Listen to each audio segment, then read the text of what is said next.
વિશ્વની જૂની પર્વતમાળા અરવલ્લીની ધરતીની ગૌરવ ગાથાની વાત કરવી છે અને સાથે સાથે આ અરવલ્લી જિલ્લાના ગાબટ વિસ્તારના સ્વર્ગવાસ કે શાહ સાહેબ જે તામિલનાડુના ગવર્નર હતા 1971 થી 76માં એમણે દેશ અને રાજ્યની નિષ્ઠાપૂર્વક કામગીરી કરી છે અને આ વિસ્તારનું ગૌરવ વધાર્યું છે.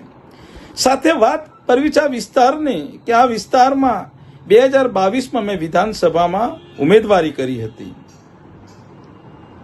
પણ એ ઉમેદવારી વખતે ત્યાંના મતદારોને રીઝવવા માટે દારૂ, ચવાણું, પોટલી એ કોઈને પ્રાધાન્ય આપ્યું હતું નહીં અને આ પ્રાધાન્ય ના આપવાના કારણે મારી જીત થઈ શકી નહોતી.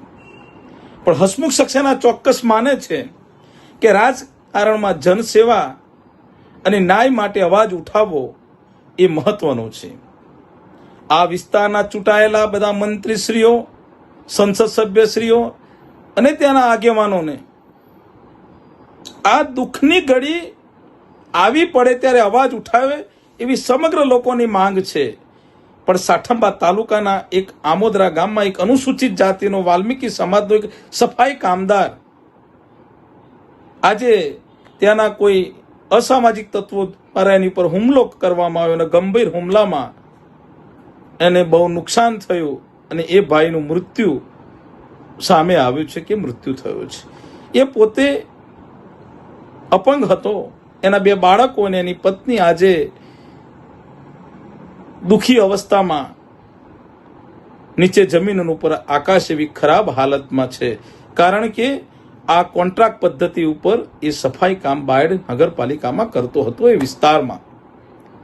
હવે દુઃખ બાબત એ થાય છે કે ત્યાંના બુટલેગરો અને ખુલ્લેઆમ દારૂ વેચાય છે, દેશી દારૂ વેચાય છે. આના કારણે અઢળક વિધવાઓ તે વિધવાઓ બની છે. એ દુઃખદ બાબત છે. આજે દર મહિને એક વિધવા બને છે અને 18 આલમને હું નમ્ર વિનંતી કરું છું કે આ ન્યાયની લડતમાં દરેક વ્યક્તિ આગળ આવવું જોઈએ, પોતાની સંવેદનશીલ બતાવવી જોઈએ.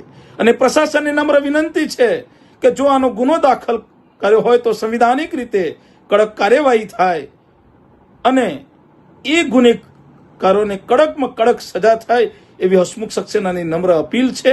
ટૂંક સમયમાં અરવલ્લી જિલ્લામાં આવી રહ્યો છું, પણ હું તમને ફરીથી નમ્ર વિનંતી કરું છું કે આવા બુટલેગરોને, આવા અસામાજિક તત્વોને કડક સજા થાય એવી કડક કાર્યવાહી થવી જોઈએ. જય સંવિધાન, જય જય ગરવી ગુજરાત. કારણ કે આ ગુજરાત એ ગાંધી સરદારનું ગુજરાત છે. ત્યાં દારૂબંધી છે અને બુટલેગરો બેફામ ફરે એ ખરેખર સરકાર માટે એક શરમજનક ઘટના છે અને આ ઘટનાએ અઢળક પ્રશ્નો ઊભા કર્યા છે. માટે મારે આપની સમક્ષ અને પ્રજાને આ વાત થકી સંદેશો પહોંચાડવા માંગુ છું. જય સંવિધાન.